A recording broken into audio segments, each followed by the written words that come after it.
एक ज्ञानी महात्मा जंगल में एक वृक्ष के नीचे ध्यान किया करते थे। वे रोज एक लकड़हारे को लकड़ियां काट कर ले जाते हुए देखते। एक दिन उन्होंने उस लकड़हारे को रोककर कहा, सुनो भाई, दिन भर लकड़ी काटते हो और उन लकड़ियों को बेचकर दो वक्त की रोटी भी नहीं कमा पाते।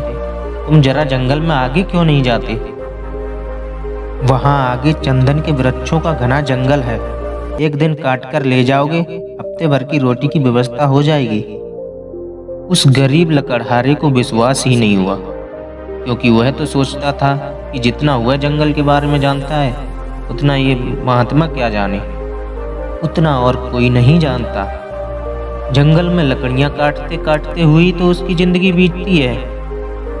यह साधु यहाँ वृक्ष के नीचे बैठा रहता है, इसको भला क्या खाक पता होगा जंगल के बारे में। मानने का मन तो नहीं हुआ, लेकिन फिर सोचा कि नुकसान ही क्या है, कौन जाने ये साधु ठीक ही कह रहा हो। फिर झूठ भी कहेगा क्यों? शांत आदमी मालूम पड़ता है, दयालु भी लगता है और पहले कभी बोला भी नहीं है। एक बार आगे जाके देख लेते हैं, देखने में क्या जाता है। साधु की बातों में विश्वास करके वह लकड़हारा जंगल में आगे चला गया।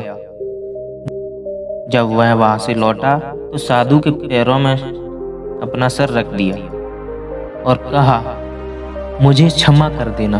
मेरे मन में बहुत ही संदेह आया था, क्योंकि मैं सोचता था कि मुझसे ज़्यादा इस जंगल के बारे में और कौन जानता है। मेरा बाप भी लकड़हारा था और उसका बाप भी लकड़हारा था। हम इसी जंगल में लकड़ियां काट काट के अपना गुजारा कर रहे हैं। हमने कभी ये सोचा ही नहीं कि इसके आगे भी कुछ और हो सकता है। मैं भी कैसा अभागा हूँ। काश पहले ये सोचा होता कि आगे भी और कुछ है, तो आधी जिंदगी गरीबी में ना गुजारनी होती। साधु ने शांत मन से कहा, कोई फिक्र ना करो, जब जागो तभी सवेरा है।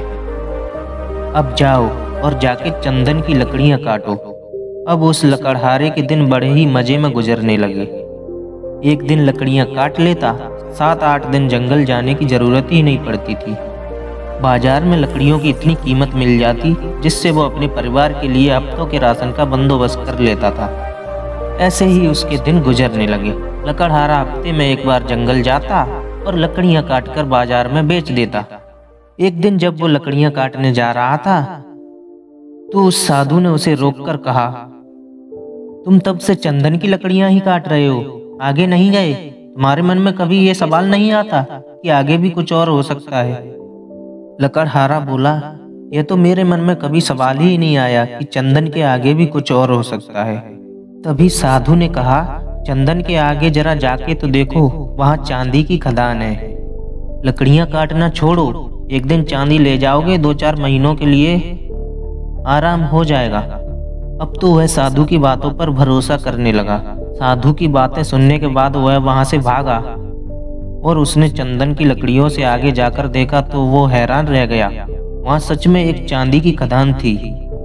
वह खुशी से उछलने लगा। अब तो वह 4-5 महीनों में एक बार आता, चांदी ले जाता और अपने परिवार के साथ आराम से कई दिन बिताता।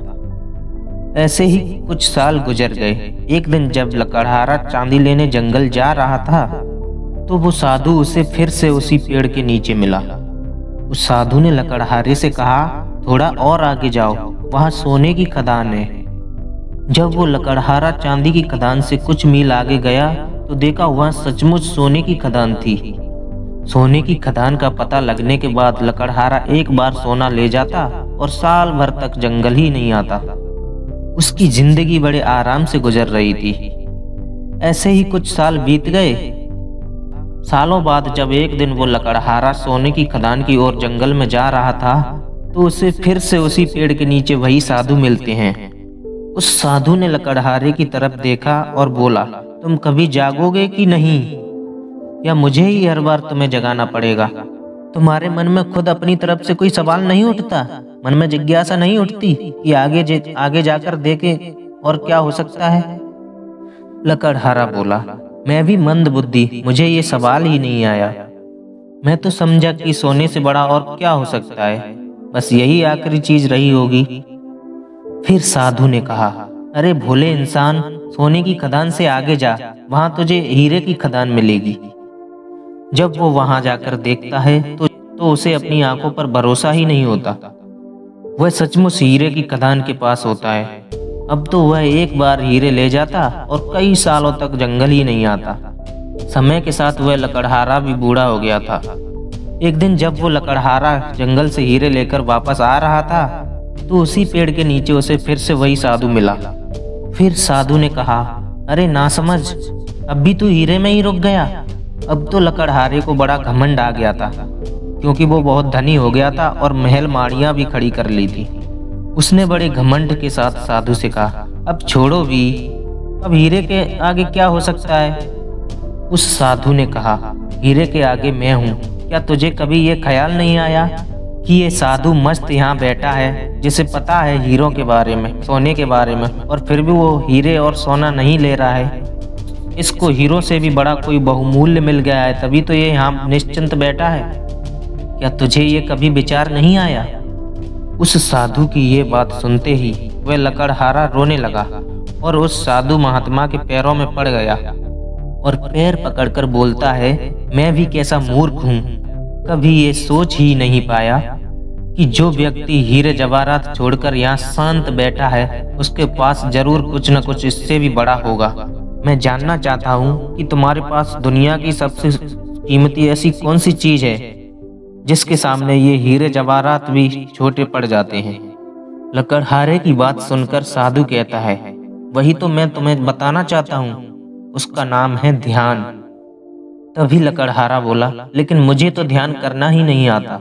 साधु ने कहा, ध्यान करना बहुत सरल है, बाहर का धन तो बहुत इकट्ठा कर लिया, अब जरा भीतर की ओर देखो और आराम से बैठ जाओ, फिर देखो कि तुम्हारे अंदर क्या चल रहा है।